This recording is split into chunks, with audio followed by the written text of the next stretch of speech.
Welcome to the Principles of Good Health podcast, where I provide you with straightforward and practical nutrition and lifestyle advice, helping you lead a happier, healthier, and more active life. I hope you enjoy the show. Last week I talked about the ways of eating to avoid the sort of dreaded weight gain over the Christmas season. And so tonight I thought I'd touch on the other side of that, which is about alcohol intake. And many of us, we have really good intentions, we eat really healthily, but you get to a point in the year in particular where there's possibly lots of activities of going out. There certainly has been for me in the past week or so. And this can really start to catch up with you. And again, you can get to January and you sort of regret maybe the amount of alcohol you've been drinking and the impact it can have on your health. So I thought I would first of all explain just the sort of impact in a negative way that alcohol does have on our health, because it's not always visible on the outside. We know it's not good for us, but in what way exactly isn't it good for us? So let me explain briefly about that. And then I'm also going to give you a few ideas. Some of it will be obvious to you, other things maybe not what you might have thought about, that you can take away and implement between now and Christmas and going out in the future into next year. And let's be optimistic about that and going out. So, let's have a think about why we might want to say no, not necessarily no altogether. I'm not here to preach about abstinence from alcohol. I mean, I enjoy a glass of wine, love a glass of champagne, like the occasional gin and tonic, and I do like a cocktail when I'm away on holiday. This is about saying when we have intentions possibly to think, I'm not going to drink much, I don't want to, but then the plans fall apart. So let's first of all think about why we may want to not overindulge on alcohol. Now, I think most of us are aware that alcohol is high in calories and it's high in sugar. There's different ones have got a higher sugar content than others. Of course, this is going to convert into weight gain, but particularly, especially with the sugars, is this excess weight gain that gets laid down around our abdomen that can be really tricky to shift. So first and foremost, from a weight point of view, you don't want to be drinking much alcohol. You can very, very quickly find you're piling on the pounds around the middle when we start to overindulge.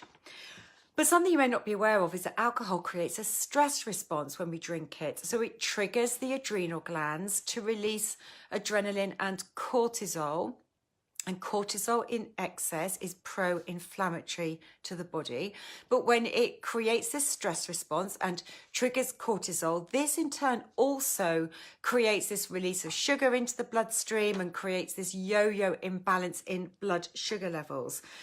But when we get the stress response with cortisol in very small amounts, that can be less inflammatory. But often we'll find with too much cortisol circulating in the bloodstream, not just because of alcohol, but from other stresses in our life, it becomes quite chronic. It becomes pro-inflammatory. And it does have sort of mood altering effects. We can end up finding we've got quite a low mood. It can increase our anxiety. It can affect our concentration. It can also affect our memory. So it has a lot of sort of negative impacts from a brain function point of view. And it does indeed play havoc with our blood sugar levels. This is why if you go out for a night and then you come back and you're like craving starchy carbohydrates, you want to have the toast or other things because you're just hungry. Or if you're out somewhere, you then start wanting to eat crisps or peanuts. There's a reason why those are sold in pubs, because you're just hungry, because you've just potentially not eaten enough before you go out. So it plays havoc with your blood sugar levels. And if your blood sugar level goes high and then it rapidly drops, it's when it drops and it can leave you feeling with low blood sugar level and that you need a sort of a pick-me-up. And so starchy carbs create quite a quick release of sugars.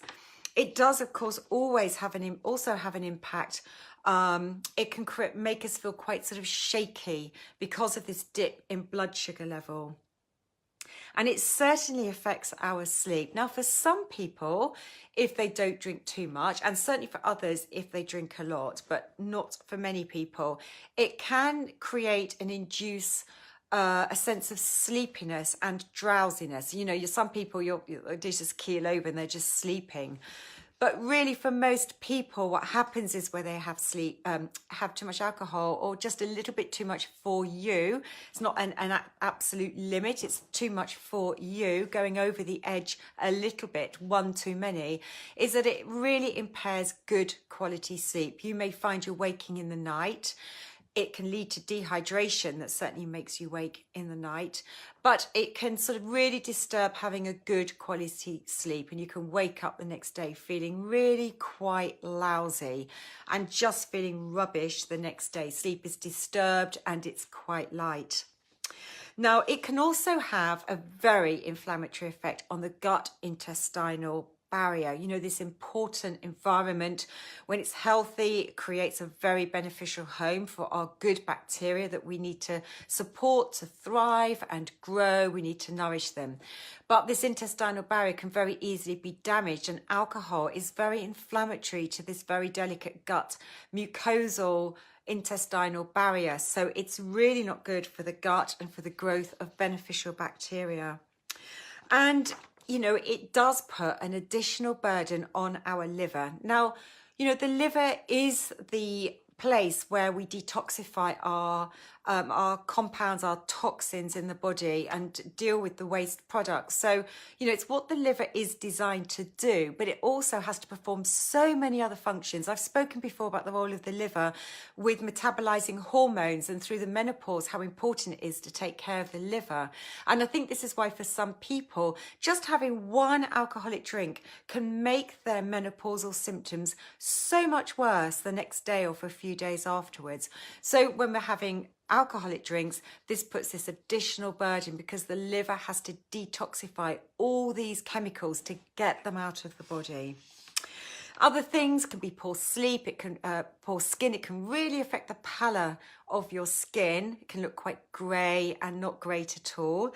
You feel lousy, and it can affect your performance at work. So, you know, if you're trying to work, especially if you're running your own business and you want to be on your top peak performance, it's not going to enable you to be performing at your best. So what can we do about it? So I've just come up with, as I said, some top tips to try and avoid the overindulgence. As I said, this isn't about trying to say don't drink alcohol. That's something we could cover in my January recovery, 7-day quick Christmas recovery, and at other times. So tip number 1, don't go out hungry, because I believe if you're hungry, it could lead to an overindulgence in alcohol. So don't go out hungry. That's really not a good way to start. You know, there's the old-fashioned view about lining the stomach, and I think it's there for good reasons, to support the stomach and its first role in metabolizing some of this alcohol. But beyond that, I think having something to eat so you're not really hungry when you go out to drink is going to stop you overindulging in the alcohol and using the alcoholic calories as an excuse for eating proper food.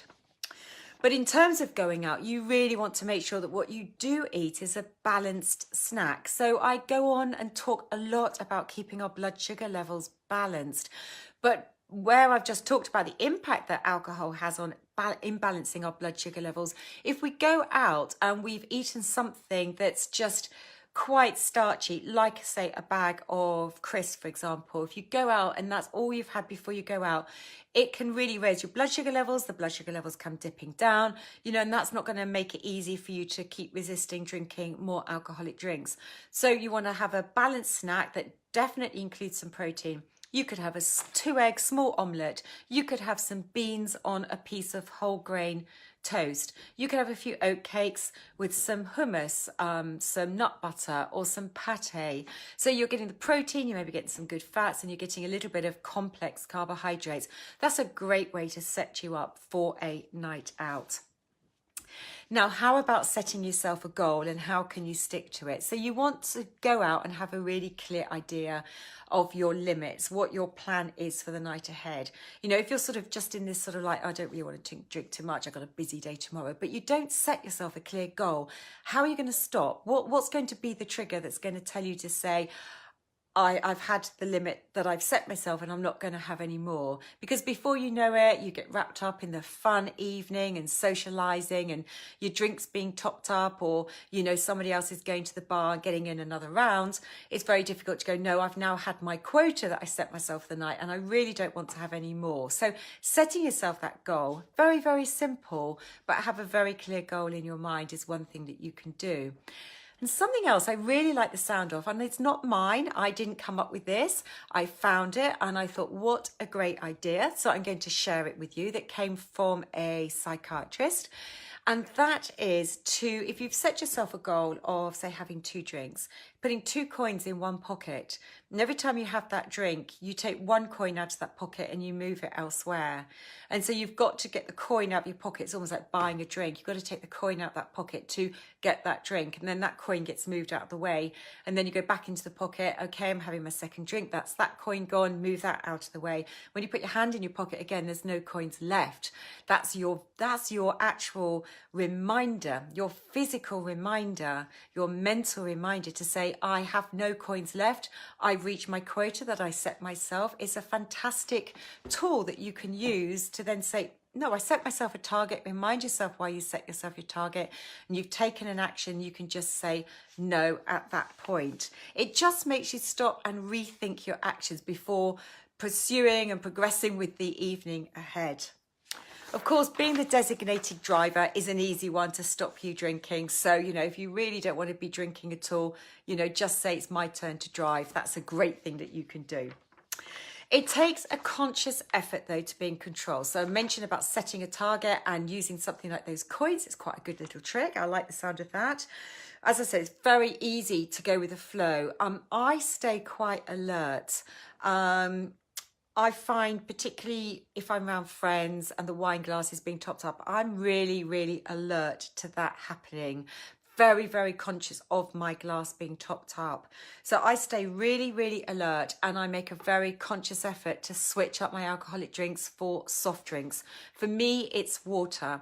If I'm out, I might actually buy sparkling water. I do that. I don't really drink sparkling water at home, but I do when I go out, because it's like having a different type of drink. It makes it a little bit more interesting. Add some slices of lemon to it. You know, it's just a nice drink. No, it's not quite a gin and tonic, but you know, it looks the same. It's got a bit of sparkle to it, makes it more interesting. I make a very, very conscious effort to have some soft drinks throughout the course of the evening, so you don't just drink alcohol, and you haven't come back and had any water at all through the evening. If water is not your thing and you want to have something else, then do make sure that you're not going for the sugary drinks. You want to really, as much as possible, stay clear of the sugary ones. Although if I had a choice between switching up the alcohol and the sugary drinks, I think I'd go for a sugary drink at that point in the evening. But your sort of fruit juices, your J2Os, sugary squashes are not going to be the best thing. So sparkling water is probably my go-to. But the other thing you might want to think about now is the non-alcoholic drinks, the ones that are there to mimic alcohol. There are some fantastic brands on the market. There's been so much effort going into making these wines and things like these non-alcoholic gins really interesting, really tasty. So you go out and you feel that you're still having the real McCoy, the alcoholic drink, but actually you're not. You're not having any alcohol at all. So go and do some research around that. I think in the gin market, the Sipsmith, I think it's called, they do some really lovely botanicals that are non-alcoholic, but they are quite expensive. But, you know, as a way of reducing the alcohol consumption, it's a great thing. And at the end of the day, alcohol is so expensive when we're going out that you might as well invest on something that's non-alcoholic and may not be as cheap as a glass of water, but it's a way of enjoying in the evening, and people around you, they may not even be aware, because isn't there so much pressure to go out and drink alcohol, and it's just really not necessary at all. So in your day-to-day life, I mean, most of what I wanted to talk about was this sort of build up to Christmas and entertaining and socializing more. But in your day-to-day life, you really need to stop and think about having some alcohol-free nights. And maybe you do that, and that's brilliant. But you do need to think about that so that you've got nights when you're not on the alcohol. stop and think about when you reach for an alcoholic drink in the evening. Is it your just automatic stress response? You're feeling stressed, you've had a busy day, and you reach for the alcohol as a habit, as your stress reliever. And just try and stop and pause and think, what are my other stress relievers that I can do right now? For me, it would be some deep breathing. I would think about rolling out my yoga mat and doing 30 minutes of yoga. That, in fact, it's the yoga for me, I think, these days that really, really de-stresses me more than anything else. But the deep breathing is a great thing to do and implement straight away.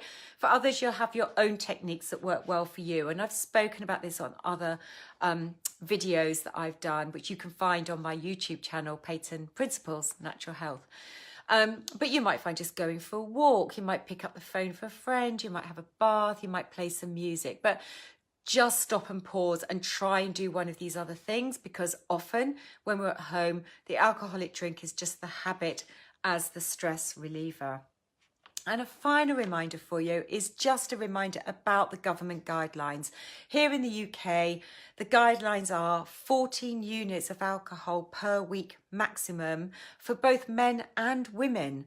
There is no longer any difference between men and women. It's 14 units a week, which should be spread out and not had as a binge drink in one day. But equally, you should be having alcohol-free nights. And that really should be your absolute upper limit. And ideally not doing that every single week as 14 units.